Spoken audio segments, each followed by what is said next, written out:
मित्रांनो नमस्कार. पोर्टल शिक्षक भरती संदर्भात रजिस्ट्रेशन अगदी शेवटच्या फेजमध्ये आहे आणि रजिस्ट्रेशनसाठी मुदतवाढ मिळेल का? मिसमॅचचे बरेच इश्यू आहेत त्याच्या संदर्भात.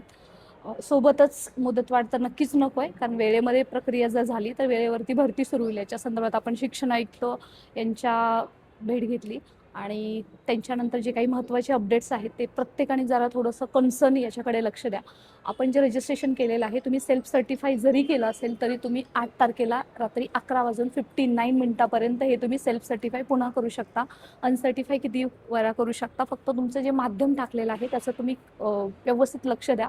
माध्यम टाकलं असताना तुमचं माध्यम हे कॉलेजचं जे माध्यम आहे ते असणार आहे. तुम्ही कोणत्या विषयातून पेपर दिले याच्या अगोदर जी काही तुम्हाला याच प्लॅटफॉर्ममधून बालुश्याम आणि यूट्यूब चॅनलकडून जी काही माहिती मिळाली होती त्याच्यामध्ये थोडंसं चेंजेस आहे. तुमच्या कॉलेजचं जे माध्यम आहे ते तुम्ही टाकायचं आहे.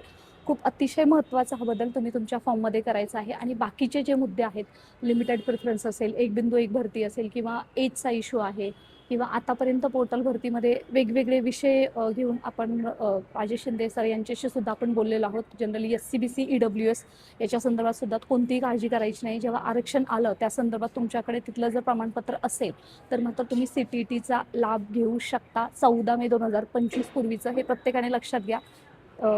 हा फक्त SCBC EWS साठी नसून प्रत्येक कॅटेगरीसाठी आहे. जरी CTT TET देत असताना तुम्ही कॅटेगरीमधून दिली नसली तरी सुद्धा आत्ता तुम्ही ती कॅटेगरी तुमच्याकडे सर्टिफिकेट आहे तर तुम्ही त्याचा तो लाभ घेऊ शकता. हा अतिशय महत्त्वाचा बदल आहे. सर्वांपर्यंत पोहोचवा. जे बाकीचे डिटेल्स आहेत ते तुम्हाला लाईव्हद्वारे नक्कीच करू.